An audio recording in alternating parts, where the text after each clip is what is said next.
Assalamualaikum warahmatullahi wabarakatuh. Al-Fatihah. Bismillahirrahmanirrahim. Ya Rabbi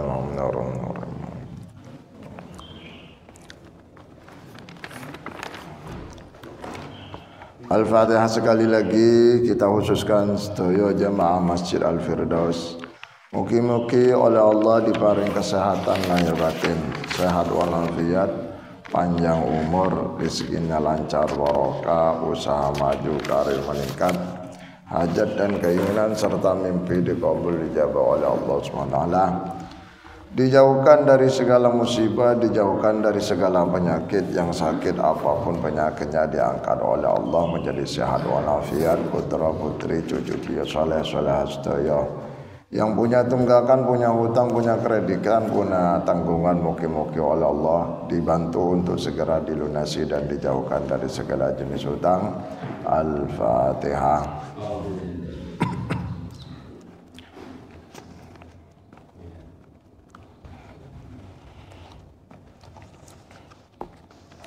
Bismillahirrahmanirrahim. Alhamdulillahi rabbil alamin. Allahumma shalli wa sallim wa barik ala sayyidina Muhammad wa sallam Muhammad kama shallaita wa sallamta wa barakta ala sayyidina Ibrahim fil alamin innaka Hamidum Majid. Amma ba'du, faqala al-mu'allif rahimahullahu ta'ala wa nafa'ana bihi wa bi ulumihi fid dharain amin. A'udzu billahi minasy syaithanir rajim. Bismillahirrahmanirrahim. Wa idza qila lahum la tufsidu fil ardi qalu innama nahnu muslihun ala innahum humul mufsidun walakin la yash'urun. Wa idza qila lahum aminu kama amanan nasu qalu anu'minu kama amanas sufaha ala innahum humus sufaha walakin la ya'lamun. Shadaqallahul azim. Ini ayat masih ada korelasinya, ada munasabahnya dengan ayat-ayat sebelumnya, menjelaskan tentang bahayanya orang munafik. Orang apa, Pak? Munafik. Di sini ada orang munafik enggak? Tak ada, tidak ada. Tak pakai insya Allah, tidak ada. Di sini ada yang ngantuk, insya Allah banyak. Gitu. Munafik tak ada. Yang punya hutang banyak. Wa idza qila lahum, wa idza qila lang ing dalam takalane dan ucapaken lahum maring wong akeh aili haulai tegese maring wong akeh orang-orang munafik. Baik orang-orang munafik dari golongan Bani Israel atau orang-orang munafik, orang kafir yang hidup di masa Rasulullah. Kalau orang kafir jelas Pak musuhnya. Tapi kalau munafik gak jelas. Munafik itu luarnya wapi, atine elek. Wong teko.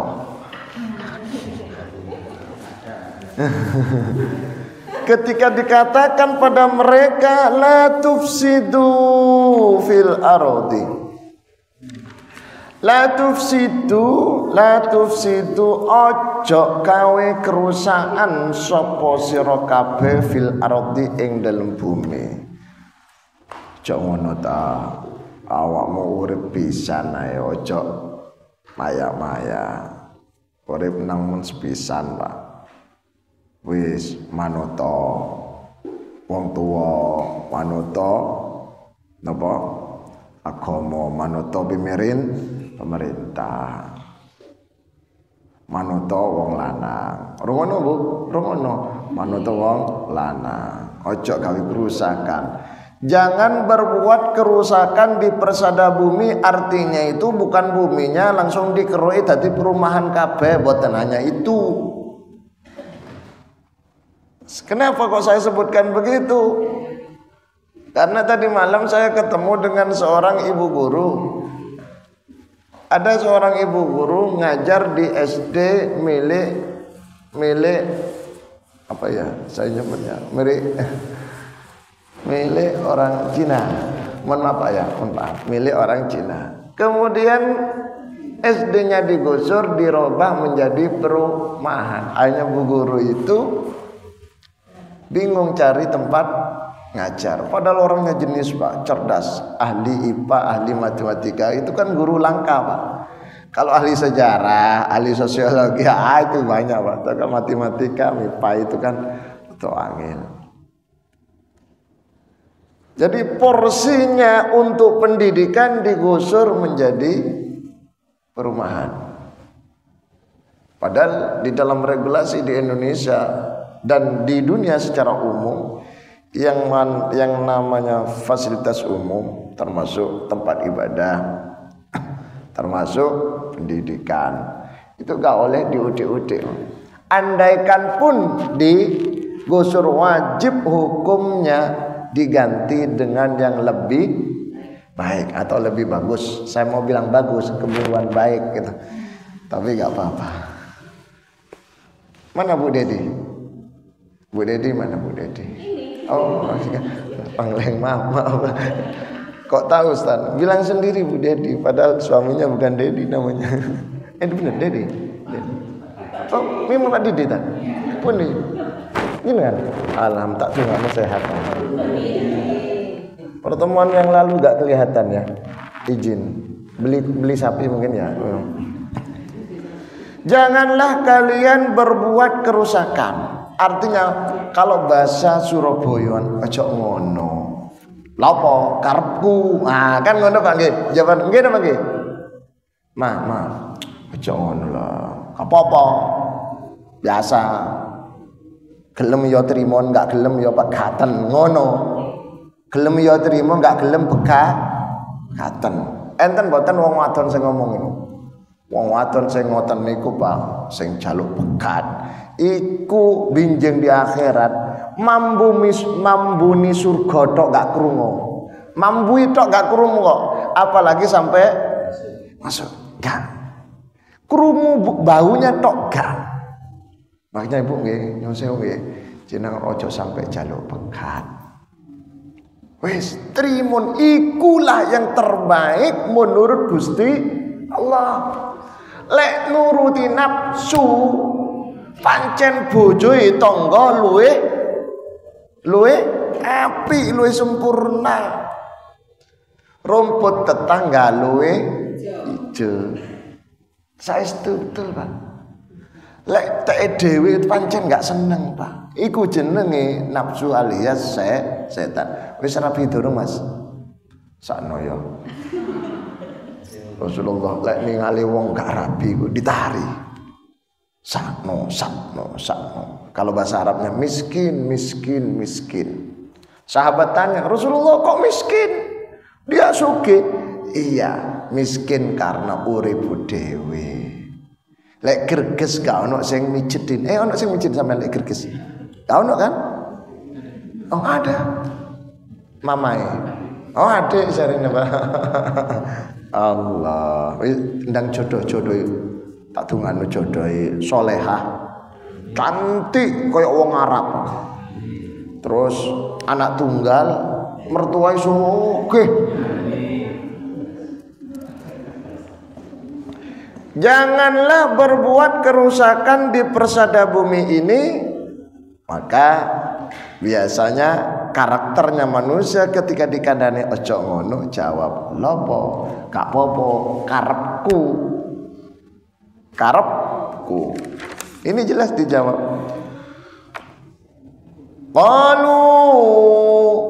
Jawab sapa wong akeh, orang munafik, orang-orang kafir dan seterusnya. Innama nahnu muslihun. Kita gak berbuat jelek, kita selalu berbuat baik. Lan menungso niku terkadang ngeten, Pak. Kelakuane, ucapane, sikapine koyo-koyo apik menurut awake dhewe, ternyata menurut wong liya ternyata elek. Saya sering mencontohkan. Mohon maaf, sorry to say, jangan perasaan, jangan memusuhi saya. Janji nggih, ojo musuhi kula. Kula niki cuma ngaji niki. Lek ngaji ojo dilepon ati. Kula nanti subuh, ngaji subuh hari Ahad, Pak. Mriko sini ke Timur. Maca kitab. Kebetulan kitab itu terkait dengan uang sing aras-arasan mlebu masjid. Dan di kitab itu dicontohkan ada seorang pelacur dan orang-orang wanita nakal. Nah, kula boten ngertos lek sebelah masjid niku enten kok ngerti? Pijet sing niku lho, Pak. Sing pijet mek-mek. Cemek-cemek. Lah kula gak ono niatan ngoten, Pak. Murni ngaji kitab, maca hadis, jelaskan santai. Moro-moro. Ono wong wadon katokan sak ngeten lho, Pak. Mbah Sinan sak ngeten. Gawa pisau niku sing anu niku sing dawa niku lho, Pak, kaya bedas niku. Ustaz, hati-hati lah ngomong. Salah apa aku? Aja ngono, wong iku uripe dhewe-dhewe. Aku yo kelakuan ini terpaksa, padahal kita tidak ada nyinggung sana. Cuma maca kitab lek ana wong wadon nakal. Cuma dia baper, bawa perasaan. Ngerti baper ya? Bawa perasaan itu, Pak. Gak nyinggung tapi tersinggung. Kayak jenengan maca status tonggoe. Dasar wong sugih apa? Wong sugih kampret misalkan, Pak. Waduh, iku aku. Padahal wong iku gak ngomongin jenengan. Cuma jenengan aja kepo lihat itu akhirnya tersinggung. Coba gak lihat, tersinggung gak? Gak mungkin tersinggung. Kenapa orang itu bawa perasaan, Pak? Biasa semalam gak dapat pasien sehingga gak dapat cuan. Itu biasanya bawaannya emosi. Wong iku lek gak pegang ini, saestu niku bawaannya emosi terus. Betul kan? Saestu betul. Baik wong lanang atau wong wadon lek gak pegang ini cuan, mesti bawanya emosi, koyo mangkel, ketok uang gak ono beneri. Betul gitu? Betul. Makanya jenengan usahakan, Pak, jangan fokus sama uwe, Pak. Jarno, duwe gak duwe jarno. Sing penting urip tenang. Maka falsafah Jawa menyebutkan mangan gak mangan, sing penting kumpul bareng. Iku. Oh iya benar. Lek gak mangan gak tenang. Jadi dalam kajian psikologi Islam, wong iku biasanya bawaannya mangkal terus, marah terus, emosi terus. Itu satu penyebabnya nggak punya uang. Apakah semua orang yang nggak punya uang mangkal? Belum tentu. Orang yang bisa memanage nuraninya, yang disebut dengan manajemen kolbu, walaupun nggak punya uang, senang. Makanya banyak ibu-ibu hutangnya banyak tapi awake lemu. Saestu. Iya wonge krungu. Situ. Nomor 2, biasanya bawaan emosi terus itu ketika orang tersebut dalam kondisi ngantuk. Kekenyangan. Ngantuk. Kalau sudah ngantuk, Pak, wong iku gak iso, Pak. Misem tuh wangil. Krungu ngaji maca Quran tuh maca ayat iku kaya mangkel ngono. Mangkel, Pak. Kenapa? Posisi ngantuk. Nomor 3, posisi lagi gak seneng sama pasangannya, tukaran. Iku mangkel tok, Pak. Korbannya anak-anak. Betul nggih? Kok kan sing jawab? Betul. Pon. Qalu innama nahnu muslihun, kami hanya berbuat baik. Maka diteruskan dalam Qur'annya, ala innahum humul mufsiduna walakin la yash'urun. Allah sudah menegaskan, Pak. Ingat, mereka itu berbuat jahat, berbuat jelek, berbuat kerusakan. Sikapnya itu buruk, ucapannya jelek. La yash'urun, namun mereka tidak menyadari. Iya. Lek wong lanang sikapnya itu terkadang sering salah, tapi wong lanang kan tidak menyadari bahwa sikapnya itu gak baik. Lek wong wadon omongannya gak baik, tapi tidak menyadari. Karena rumusnya wong wadon iku ngomong sik baru mikir. Lek wong lanang mikir sik baru ngomong. Iya. Mohon maaf Pak ya, ada wong wadon sebelah mereka pakai gelang nih gitu, gelang sing niki enten ya? Nggih. Jinan punya gelang sing gini. Enggak punya. Kasihan ya. Pak Dedi tumbas no. Gelang karet. Nggih, kan enten gelang emas tutu karet. Sing ngeten sret sampai sak ngeten lho, Pak. Kanan kiri sret. Terus ngeten sret. Lek sing enggak kudungan sampai ngene. Kaki juga pakai cincin itu loh Pak, sampai tangannya nggak iso ngene karena cincinnya itu panjang, dikasih seperti cakar ayam dulu. Itu kan pada dasarnya fitrahnya wong wadon wanita, fitrahnya itu ada kecintaan terhadap emas-emasan alias perhiasan.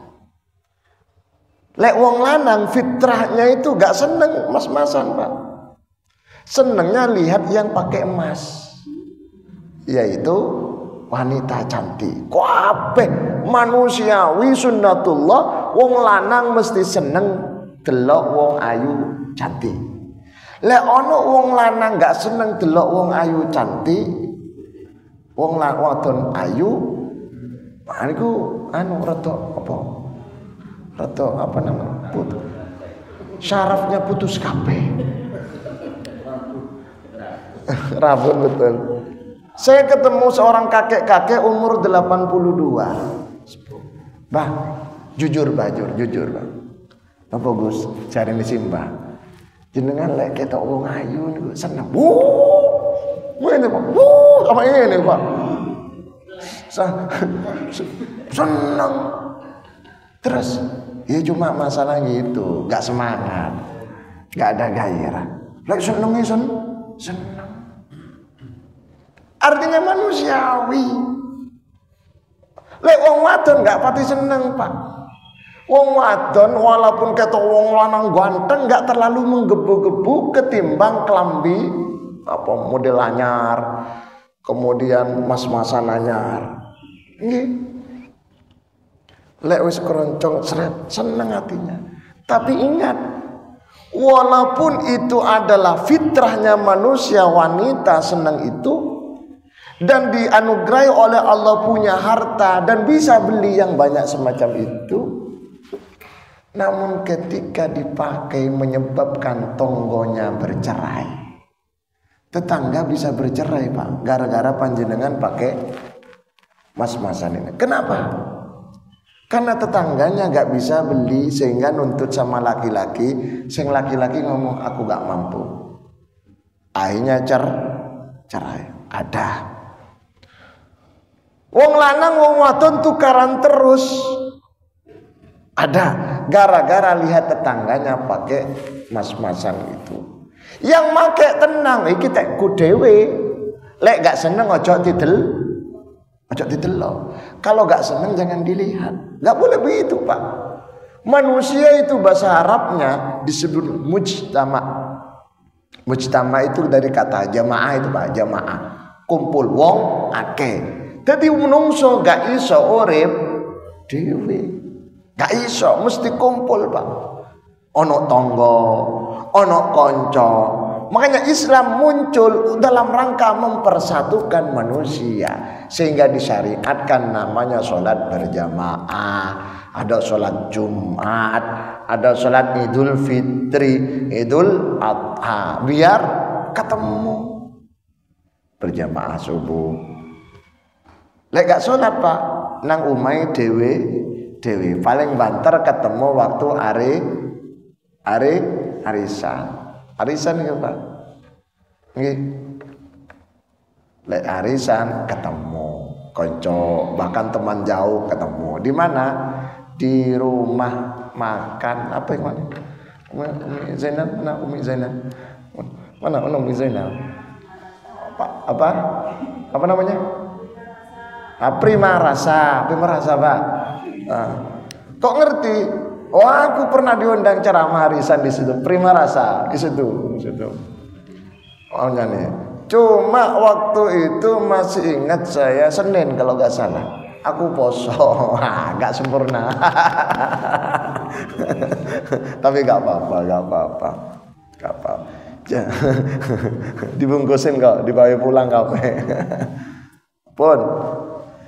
Jadi yang harus diwaspadai dalam ayat ini pak, pelajarannya bahwa manusia itu ngomong ojo sampai menganggap omongannya api, ternyata ngelarannya hati ini tonggo.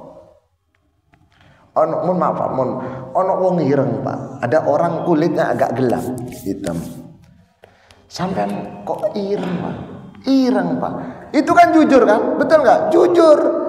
Tapi ucapan ireng itu terkadang menyebabkan orang tersebut tersinggung. Utawa lemong wong wadon. Bu, alhamdulillah bu, sampai cek lemu nih. Aku mikir pak, sampai rong dino mikir. Moco, aku lemu. Takok nang sing lanang. Mas, aku lemu. Kok ngerti? Kok iya, istriku begitu. Kalau ada tetangga ngomong gemuk itu tanya ke saya. Saya gemuk? Enggak gemuk. Cuma apa? Penuh, padat. Ngerti padat, Pak? Pun kita lanjut. Kalau ada pertanyaan jenengan selat langsung tanyakan, Pak. Qalu wa idza qila lahum aminu kama amanan nas wa idza qila lahum lan tekalan den ucapaken lahum maring wong akeh apa sing diucapaken aminu kama amanas, berimanlah kalian seperti mereka orang-orang kafir maksudnya. Qalu mereka menjawab anu'minu kama amanas sufaha. Apakah kita semua orang kafir itu waktu itu mau sama dengan mereka orang bodoh-bodoh? Nah, jadi orang-orang yang beriman itu dianggap orang bodoh. Bahasa istilah orang lain yang beda dengan kita itu dianggap bodoh ketbien. Mulai dulu Pak sampai sekarang itu istilah terminologi bodoh untuk orang lain yang berbeda itu sudah ada. Saya ceramah di daerah Suwana Rotowato. Jenggot saya kurang tebal Pak, kurang panjang, kurang tebal. Ketika ceramah, Assalamualaikum warahmatullahi wabarakatuh, hampir separuh jamaahnya pulang. Ditanya, kenapa ibu-ibu, bapak-bapak pulang, terutama bapak-bapak? Yang ceramah Ustadz bid'ah, Ustadz tidak sunnah. Kenapa? Gak ada jenggotnya kurang tebal. Kenapa kalau demikian? Kata guru saya, kalau yang ceramah tidak sunnah alias melakukan bid'ah tidak ada jenggotnya, maka itu namanya ustadz awam. Ustadz awam itu ustadz bodoh. Jadi kayak awam ini Pak, kalau bukan kelompoknya dianggap bodoh. Sehingga nyun sewu bisa dipastikan di masjid-masjid, majelis-majelis ketika ada penceramah bukan satu komunitas dengan dia, pasti lari Pak, gak mau dengerin karena sudah didoktrin bahwa selain ustadznya tidak boleh didengarkan. Doktrinnya mereka ustadz-ustadz selain komunitasnya ustadz bodoh, awam itu bodoh. Itu gak boleh dalam Islam. Ajaran Rasulullah, ajaran ulama salaf, ajaran Ahlus Sunnah wal Jamaah, siapapun yang berbicara kalau itu baik, ambil. Kelompoknya, non kelompoknya, partainya, non partainya, yang penting baik, terima. Sehingga diucapkan dalam sebuah adigium ataupun semacam pepatah Arab, khudhil hikmata walau kharajat min duburid dajjaj. Ambil ilmu itu walaupun keluar dari silitnya PT, duburnya ayam. Apa pembelajaran dari silitnya PT, Pak? Kalau putih, ambil. Kalau hitam, cerap. Apa namanya? Tembelek. Jangan diambil. Artinya apa? Terkadang telur itu dikeluarkan bersama tembelek biar keluarnya licin. Itulah yang kemudian jadikan ilustrasi kalau ceramah ngaji. Isi ceramahnya, ayatnya, hadisnya, kitabnya itu telur, ambil. Sedangkan bumbu-bumbu semacam lucu, guyon itu tembelek. Maka ketika orang pulang ditanya oleh orang lain, tadi ngajinya apa? Ngajinya tadi poin penting grand temanya adalah dadi wong iku kudu hati-hati, lek ngomong ojo sampai karepe dhewe, pikirkan omongannya ojo sampai ngelarani atine wong liya. Oh iya, berarti wong iku mulih gewondok bawa telur. Lek ditakoki sampean apa oleh ngaji mbok, aku ngerti ini ya iku sing guyu iku apa iku wong lemu apa, berarti mulai gak kawendok, mulai gawe tembelek. Iku ilustrasinya begitu. Artinya ilmu itu harus diambil dari mana saja, Pak. Bahkan anak kecil pun ngomong harus diambil.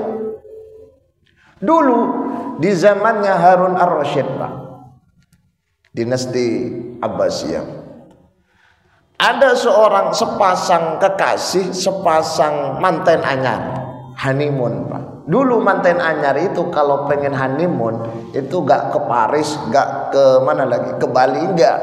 Kemana? Cari bulan purnama. Gak ada taman kota, taman lansia, taman pelangi, taman apa lagi? Taman remaja, taman apa lagi? Taman Bungkul, gak ada dulu. Adanya tempat hiburan itu adalah malam 13, 14, 15 termasuk 16, yaitu purnama. Jadi itu bulan purnama di malam hari berarti, Pak. Itu adalah tempatnya orang-orang berbahagia. Terutama bagi orang-orang yang baru nikah, yaitu manten anyar, pengen seneng-seneng. Gak ada orang jualan sate, gak ada dulu itu. Pokoknya jalan ke tempat, lihat bulan itu, keindahan bulan. Ternyata sepasang suami istri yang baru nikah ini inginnya honeymoon, inginnya bersenang-senang untuk melihat keindahan bulan dan suasana alam. Subhanallah, atas izin Allah, kuasa Allah, bulan itu malam tersebut padahal tidak musim hujan, gak musim mendung, gelap. Karena gelap berarti tidak ada purnama. Sedih, Pak. Padahal ketika dua orang ini berangkat keluar masih ada purnama. Ketika sampai di lokasi purnamanya redup, gelap.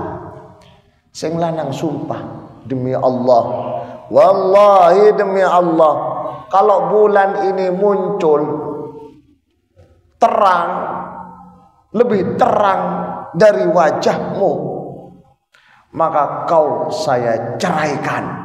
Jadi orang dulu itu macam-macam kalau sudah naklik talak ngomong. Sing wedok kaget, kok sing lanang ngomong ngono, Pak. Saking sing lanang itu gregetan mungkin lihat suasana kok gelap. Tak lama kemudian dengan kuasa Allah bulan yang gelap itu jadi terang. Aduh, berarti otomatis cerai. Nah, karena dianggap cerai lanang wadon sudah mengucapkan talak. datang ke Raja Harun Ar-Rasyid untuk minta putusan. Cerai apa tidak? Harun Ar-Rasyid gak bisa memutuskan, mengundang penasehat kerajaan. Ada sekitar 9 sampai 11 orang. Dikumpulkan para ulama. Wahai para ulama, para penasehat, ini ada masalah lanang wadon taklik talak. Demi Allah, kalau rembulan itu muncul lebih indah wajahnya rembulan daripada wajahmu, kau akan saya ceraikan. Apakah kata-kata itu cerai apa tidak? Ternyata 11 ulama mengatakan cerai. Nangis, Pak. Sing lanang nangis, sing wedok nangis. Ya nang boleh nangis. Ibu Dedi ya nang nangis. Nah. Nangis. Sing wedok jerit-jerit. Nah. Dilala ono wong arek cili Pak, sekitar umur 15 tahun Pak, SMP-an atau SD Pak, lewat. Tapi arek cilik iki kira-kira kalau bahasa sekarang santri Pak, santri orang ngerti ya. Ada rame-rame di istana, ada orang nangis, masuklah si anak kecil tadi santri. Langsung uluk salam. Assalamualaikum Raja, mohon maaf, ini rame-rame ada apa? Singkat cerita diceritakan bahwa 2 orang ini diputuskan oleh majelis ulama, para penasehat ini, dia cerai. Langsung si santri anak kecil tadi bilang, mohon maaf Tuan Raja, kalau boleh saya usul, saya berpendapat bahwa sesungguhnya 2 orang ini tidak cerai. Kedua sepasang suami istri ini langsung berhenti menangis Pak. Kenapa berhenti menangis? Karena ada angin segar. Ada pendapat yang mengatakan tidak cerai. Ulama 11 orang itu agak emosi Pak. Lu kok cerai? Kata si bocah cilik, tidak cerai. Debat kanan kiri, Allahu Akbar, Allahu Akbar. Tibalah waktunya sholat maghrib. Kata raja, perdebatan kita jeda sih, kita sholat dulu. Sholat. Waktu sholat, si bocah cilik yang mengatakan tidak cerai minta izin pada raja. Raja, mohon izinkan saya ngimami pada maghrib ini. Para ulama yang jumlahnya 11 itu dengan berat hati mengizinkan siapa? Si anak kecil untuk jadi imam Pak. Ngimami Pak. Allahu Akbar. Anak kecil.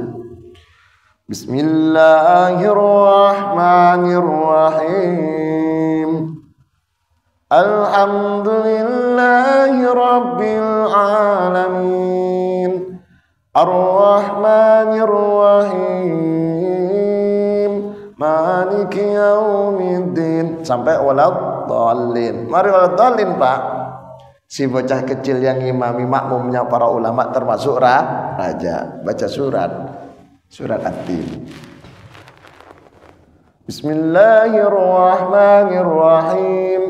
Wat-tini waz-zaitun wa turi sinin wa hadzal baladil amin. Ini masalah setelahnya.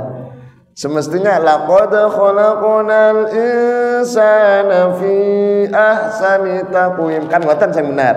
Diganti oleh si imam anak kecil. Laqad khalaqnal badara. Sungguh telah aku ciptakan purnama. Badra purnama, sebaik-baik ciptaan, fi ahsani taqwim. Makmumnya teriak, laqad khalaqnal insana. Imamnya baleni Pak, laqad khalaqnal badra. Makmumnya insana, badra, insana, badra. Singkat cerita buyar Pak, karena imam tetap ngotot laqad khalaqnal badra. Makmum karena memang sesuai bacaan Qur'annya adalah laqad khalaqnal insana. Buyar sholatnya, debat. Imam dimarahi orang banyak. Gimana ngimami? Kok laqad khalaqnal badra diganti? Lah, Saya memang sengaja ganti, bukan saya tidak hafal. Saya hafal 30 juz, wahai tuan-tuan para ulama. Tetapi gara-gara fatwa panjenengan saya mengatakan bahwa bulan purnama lebih indah dari wajahnya seorang wanita, maka saya ganti manusia, saya ganti dengan purnama. Qur'annya menyebutkan manusia adalah seindah-indah ciptaan Allah. Tidak ada yang bisa menyamai ciptaan Allah yang bernama manusia. Tapi ketika panjenengan mengatakan bulan ataupun apa namanya tadi, purnama lebih indah, maka saya ganti. Ulama bingung, kapan kita mengatakan purnama lebih indah? Ketika seorang suami mengatakan, demi Allah kalau bulan muncul indah, lebih indah dari wajahmu, istrinya. Kemudian bulannya muncul dan panjenengan mengatakan cerai, berarti bulan lebih indah dari manusia. Padahal Allah mengatakan bulan sampai kapanpun tidak akan lebih indah dari manusia. Sehingga ucapan laki-laki tadi, walaupun bulannya mentereng, ceret, tidak akan bisa mengalahkan keindahan manusia. Langsung Pak, 11 orang ulama itu berguru pada bocah cilik yang ilmunya lebih dalam. Itu bukti dalam sejarah bahwa kita manusia, seorang hamba-hamba Allah, ketika mendapatkan ilmu, siapapun yang mengatakan, siapapun yang mengucapkan, siapapun yang ceramah dan penceramahnya, tanpa melihat basicnya, rasnya, kelompoknya, organisasinya, bahkan partainya, kalau baik ikuti, kalau gak baik jangan ikuti. Do you understand? 10. Alhamdulillah. Ini penting Pak. Maka kebiasaan orang kafir tempo dulu itu ketika disekak, dikasih nasihat, mesti ngomong, enggak, aku enggak jelek, aku hanya berbuat baik, padahal perbuatannya jelek. Contoh tradisi jahiliyah. Tradisi jahiliyah itu lek ono wong lahir, wong wadon lahir, lek lanang langsung bayine dipateni. Maka muncul ayat wala taqtulu auladakum khasyata imlaq. Janganlah kalian membunuh anak-anak kecil yang baru lahir, anak laki-laki itu maksud, karena khawatir miskin, kelaparan. Jadi alasan mengapa orang jahiliyah itu membunuh anak kecil yang baru lahir, khawatir lapar, khawatir kemiskinan.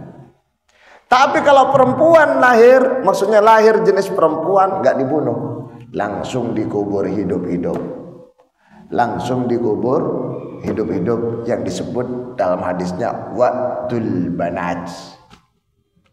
Salah satu yang dilaknat oleh Allah perbuatan jahiliyah yang sampai sekarang masih ada, wa'dul banat. Apa wa'dul banat itu? Mendem anak wadon, menguburkan bayi yang lahir jenis perempuan, itu langsung dikubur Pak. Kalau laki-laki dibunuh dulu. Dan itu sampai sekarang masih ada. Membunuh anak masih kecil itu Pak. Apa itu?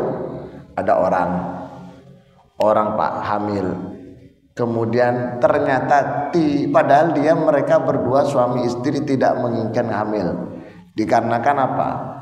Anaknya sudah 2. Biasanya kalau sudah terpengaruh oleh program KB, kalau sudah anak 2, dia mengatakan cukup anak 2, sehingga kalau hamil langsung suruh gugurkan. Hati-hati, kalau menggugurkan itu sampai usianya 120 hari kandungan, usia kandungan, semua ulama sepakat hukumnya haram dan dianggap pembunuhan. Tapi kalau belum 120 hari, ulama berbeda pendapat. Kalau dia umur kandungannya sebelum 120 hari, berarti sebelum 4 bulan. Iya benar ya? 4 bulan. 120 hari bagi 3 berapa? 4 ya, 4 bulan. 4 bulan itu Pak. Karena waktu itu nafkhur roh. Roh nyawa sudah diberikan oleh Allah sehingga sudah jadi manusia walaupun bentuknya masih kecil. Itu sudah jadi manusia. Ketika digugurkan berarti membunuh manusia. Namun ketika kurang dari 120 ulama berbeda pendapat.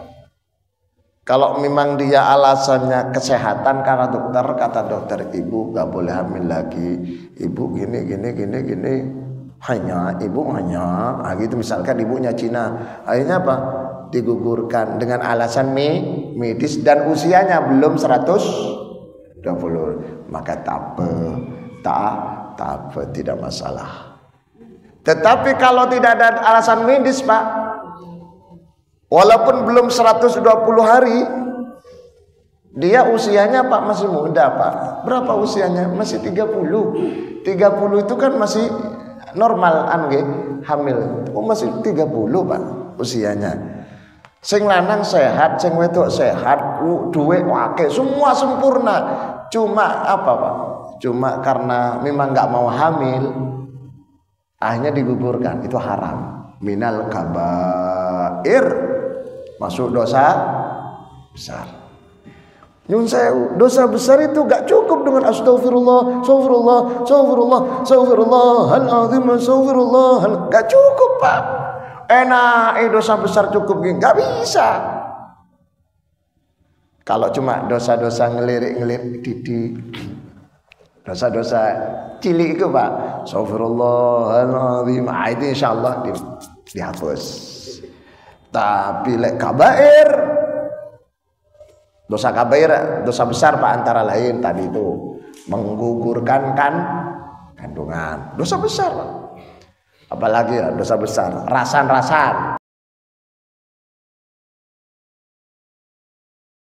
Dikira dosa cilik, gak popong dulu, gak boleh Pak. Contoh Pak, sholat.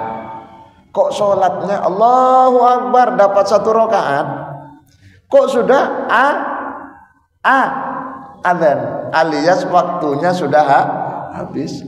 Sholatnya tetap dilanjutkan, tapi orang itu dapat hadiah apa? Dosa besar karena mengeluarkan sholat dari waktunya. Tapi sholatnya harus tetap diselesaikan. Gak boleh. Ada orang sholat Allahu Akbar, Assalamualaikum, Waalaikumsalam, monggo pinarak kula tak sholat sih. Jadi sholat kemudian dibatalkan gara-gara ada tamu, nggak boleh. Itu namanya at-tala'ub bis sholah, main-main dengan sholat, hukumnya haram Pak. Haram. Rasulullah sudah mencontohkan, kalau panjenengan sholat kemudian ada tamu penting, khawatir tamunya pulang, khawatir tamunya tersinggung karena apa? Karena merasa tidak dihormat. Rasulullah sudah memberikan contoh. Allahu Akbar, ada orang uluk salam di belakang. Assalamualaikum. Ada yang gitu ya. Assalamualaikum. Nah itu biasa, beda Pak. Kalau Assalamualaikum ngantarkan undangan. Assalamualaikum. Nah itu biasa mau pinjam uang. Assalamualaikum. Nah itu biasa yang mau lamaran itu Pak. Apa namanya? Minta-minta itu apa namanya? Wong wadon diminta itu pinang. Assalamualaikum. Nah gitu Pak. Nah, kalau assalamualaikum, nah itu Pak. Nah Rasulullah sholat ngerti yang uluk salam itu orang penting, pembesar Arab, apa tokoh. Kan gak mungkin Rasulullah membatalkan sholatnya untuk menghormat tamu agung yang datang di belakang itu. Rasulullah bagaimana sikapnya? Ini hadisnya jelas Pak. Ada contoh dari Rasulullah. Assalamualaikum. Rasulullah tangannya wa basata kaffahu, begini Rasulullah. Inilah yang dilakukan Rasulullah dalam rangka menghormat tamu ketika ada tamu panjenengan posisinya sedang sholat. Assalamualaikum. Nah, tak usah dijawab waalaikumsalam, batal. Kalau jawab, ini berarti sudah dianggap jawab salam. Tapi satu kali, walaupun salamnya 2 kali. Jangan mengikuti salam, Pak. Assalamualaikum. Assalamualaikum. Gak boleh, cukup satu kali. Itu contoh dari Rasulullah. Kalau orang itu belum paham juga dengan gini, Pak, misalkan dia gak ikut kajian hari Sabtu tanggal 22, kan belum gak ikut, karena gak ikut berarti gak paham kalau sholat itu ada orang salam suruh angkat tangan. Misalkan orang itu gak ngerti, maka panjenengan bacaannya keraskan. Assalamualaikum. Kok masih lagi? Assalamualaikum. Allahu Akbar.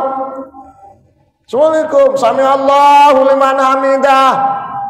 Waalaikum. Allahu Akbar. Gak banter tak krungu kupingmu. Wah, itu mangkal Pak. Jangan ditambahi Pak. Gak boleh Pak. Gak boleh.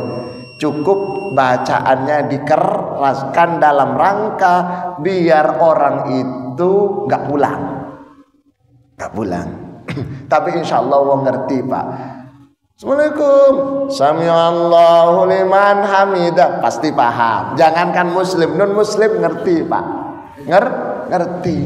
Lek ana wong Islam gak ngerti sami'allahu liman hamidah itu nemen iku Pak.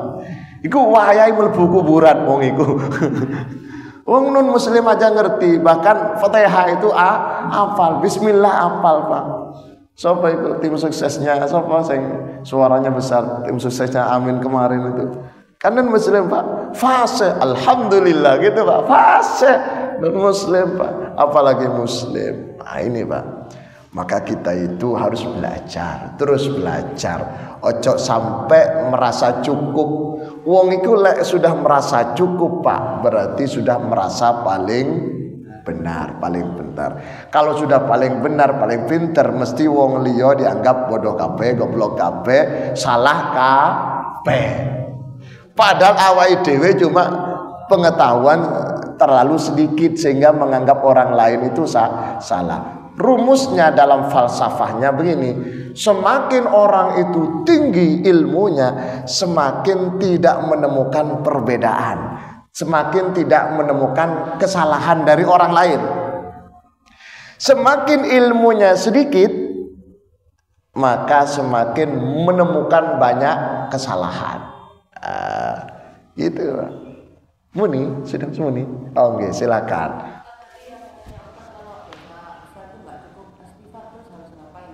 Ya bagus itu. Dosanya banyak nih. Beliau tanya karena banyak orang itu punya banyak dosa besar. Jadi yang dimaksud dengan orang itu bertobat karena khususnya dosa besar, gak cukup istighfar. Satu adalah atarku, meninggalkan perbuatan dosa besarnya itu. Kalau gosok misalkan tadi gosok itu tadi pinjam milik orang lain tanpa seizin. Gosok berarti dia tidak boleh gosok lagi. Atarku meninggalkan apa? Menghentikan. Atau al-qat'u, putus hentikan. Kalau rentenir berarti orang yang sudah kena putuskan. Ojo ditagih terus. Astagfirullahaladzim, kula tobat ya Allah setelah orang nyaur semua. Ojo ngono, itu belum tobat namanya. Yang kedua, wan nadmu, menyesali atau apa? Menyesal apa? Genetun. Ojo ketawa, senyum-senyum. Oh bapak piye no sing nom-nom wong iku wedi kabeh tak aplenge kabeh. Iku namanya gak tobat, Pak. Ojo bangga, ojo seneng terhadap perbuatan dosanya. Kan ada Pak nggih. Wong iku wong tua terkadang cerita sama anake masa lalunya yang jelek. Ada enggak? Enten kan? Ngaku bohong. Enten. Yang ketiga, wal azmu alla ya'ud, berjanji tekad untuk gak ngulangi lagi. Syaratnya. Baru yang keempat adalah wal istighfar, maca istighfar jaluk sepuro Masya Allah. Ini kalau urusannya dengan Gusti Allah. Kalau urusannya dengan hukukul adami, misal rasan-rasan, nyolong sandal dan seterusnya, ditambahi syarat kelima, mengembalikan sandalnya. ambil uangnya tonggoi, istighfar gak cukup, janji gak cukup, menyesal gak cukup, uangnya harus dikembalikan. Ngerasani sapa sing dirasani? Jenengan asma'i sinten? Budana dirasani. Budana yo. Ngerasani elek, nggih. Ngerasani elek wajib hukumnya selain 4 tadi jaluk sepuro. Pak sepuro nih Pak nggih ditakoni. Dosa apa? Tak rasani. Apa sing rasan-rasan? Sampean jarine ganteng. Ah itu gak apa-apa. Lek ngerasani api gak perlu minta maaf. Lek ngerasani elek wajib hukumnya minta maaf. Kalau tidak konsekuensinya besok di akhirat Pak. Wong iku ganjarane wake tapi semuanya tergerus yang disebut dengan muflis. Atadruna manil muflis kata Rasul. Kalian tahu nggak orang bangkrut? Sahabat ngaco. Tahu Rasulullah. Orang bangkrut adalah orang yang nggak balik modal. Bukan. Orang bangkrut yang ada uangnya yang habis. Bukan. Apa kata Rasul? Orang bangkrut besok saya di yaumal qiyamah, di hari kiamat datang membawa pahala. Sholatnya besar banyak, pahala puasanya banyak, ngajinya banyak, tapi kemudian dituntut oleh tetangganya yang dirasani, pahalanya habis. Tetangganya yang satu yang pernah dikapleng nuntut juga, pahalanya sudah habis, dosanya tetangganya dilimpahkan. Itulah orang yang bangkrut. Makanya dengan saya sing punya yang pernah ngerasan-rasan nggih, rasan jalur sepuro. Ustaz, sing tak rasani ku bojoku dhewe, tetep walaupun suaminya sendiri yang dirasani tetep dosa besar. Termasuk bapak-bapak ngerasani istrinya, yo apa bojoku yo, masa tiap kali turu ngentutan, nah ngono. Iku dosa besar Pak, dosa besar, nggak boleh, tak boleh. Jelas nggih? Nah, karena sudah jelas.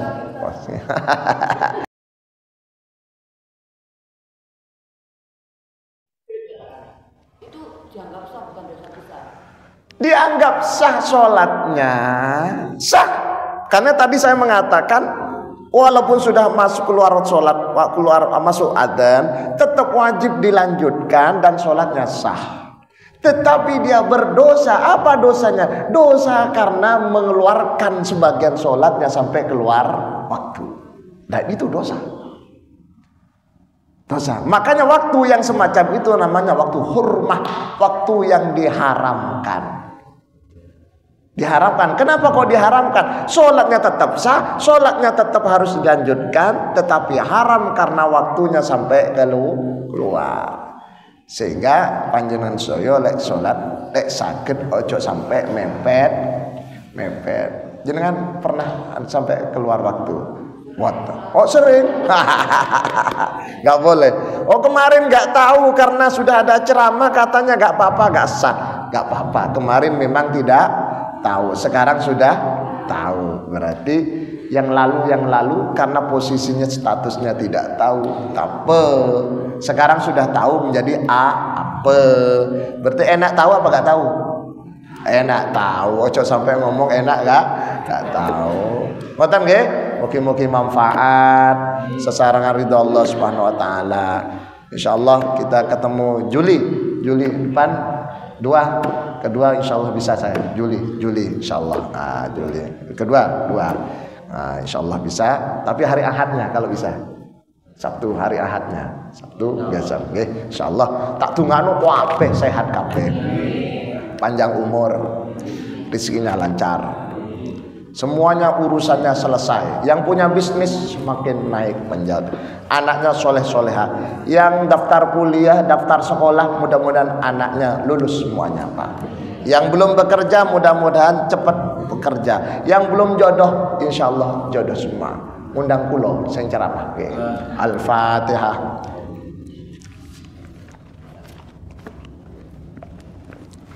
Baca surat Al-Asr. Bismillahirrahmanirrahim. Wal 'asri innal insana lafi khusrin illa alladhina amanu wa 'amilus solihati wa tawassaw bil haqqi wa tawassaw bis sabri. Subhanakallahumma bihamdika asyhadu an la ilaha illa anta astaghfiruka wa atubu ilaik. Walhamdulillahirabbil alamin. Assalamualaikum warahmatullahi wabarakatuh.